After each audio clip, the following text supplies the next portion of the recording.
नमस्कार, मैं अंजना और आप देख रहे हैं टुडे एक्सप्रेस 24x7। देश की प्रधानमंत्री नरेंद्र मोदी भारत को आत्मनिर्भर बनाने की बात करते हैं। सरकार के दावे का असर धरातल पर नजर नहीं आ रहा है। देखिए एक रिपोर्ट। हरियाणा में कुरुक्षेत्र विश्वविद्यालय के छात्र संगठन ने कर दिया बड़ा ऐलान।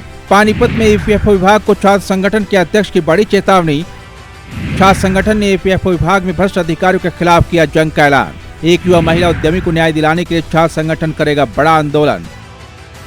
पानीपत के ईपीएफओ विभाग के अधिकारियों की मनमानी के खिलाफ खोला मोर्चा। आर पार की लड़ाई के मूड में कुरुक्षेत्र विश्वविद्यालय छात्र संगठन। छोटे व्यापारी को भी सुनो सरकार। देश के प्रधानमंत्री नरेंद्र मोदी भारत को आत्मनिर्भर बनाने की बात करते हैं, वहीं हरियाणा सरकार भी व्यापारियों को बढ़ावा देने की बात करती है, लेकिन धरातल पर उसका असर नजर नहीं आ रहा। बता दें कि सूक्ष्म, लघु और मध्यम उद्यम यानी एमएसएमई किसी देश के आर्थिक विकास में महत्वपूर्ण भूमिका निभाते हैं, वो चाहे विकसित देश हो या विकासशील। इसमें भारत भी शामिल है। कढ़ाई बुनाई से लेकर दवाई तक, खेत खलियान से लेकर खेल के मैदान तक, वस्त्र से लेकर शस्त्र तक, अनेक क्षेत्रों में एमएसएमई ने अपनी अहम भूमिका निभाकर देश की प्रगति को गति देने का काम किया है।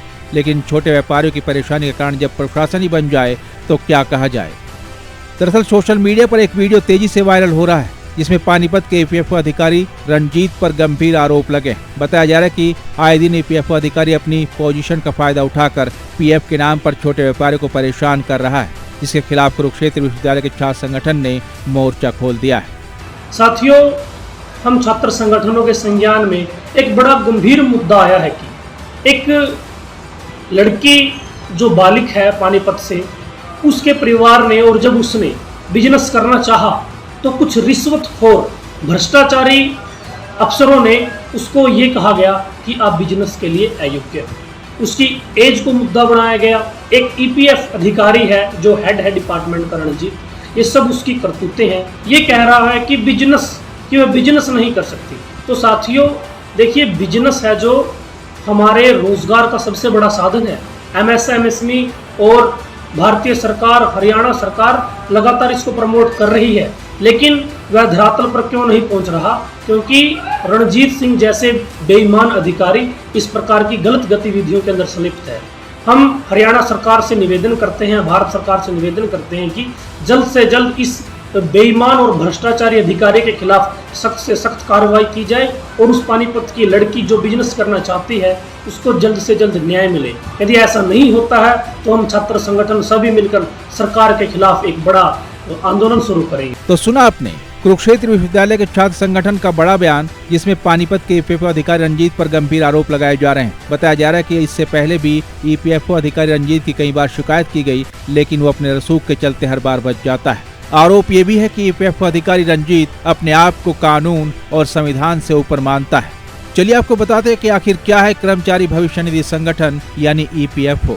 कर्मचारी भविष्य निधि संगठन यानी ईपीएफओ भारत सरकार द्वारा स्थापित एक वैधानिक निकाय है। देश का सबसे बड़ा सामाजिक सुरक्षा संगठन होने के नाते ये मुख्य रूप से लोगों को सेवानिवृत्ति के लिए बचत करने के लिए प्रोत्साहित करता है। ईपीएफओ श्रम और रोजगार मंत्रालय के दायरे में आता है और इसकी स्थापना 1952 में हुई थी। योजना में नियुक्त और कर्मचारी दोनों काम करने तक हर महीने एक निश्चित राशि का योगदान करते हैं। यह न केवल एक कर लाभ प्रदान करता है, बल्कि अन्य बचत योजनाओं की तुलना में अपेक्षाकृत अधिक ब्याज दर भी प्रदान करता है। कर्मचारी भविष्य निधि योजना के तहत नियोक्ता और कर्मचारी दोनों को कोष में अपना योगदान देना होता है।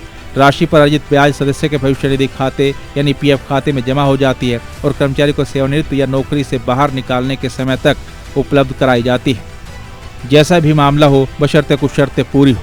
अब सवाल ये उठता है कि आखिर कब लगेगी ऐसे अधिकारियों पर लगाम और क्या मिल पाएगा पीड़ितों को न्याय।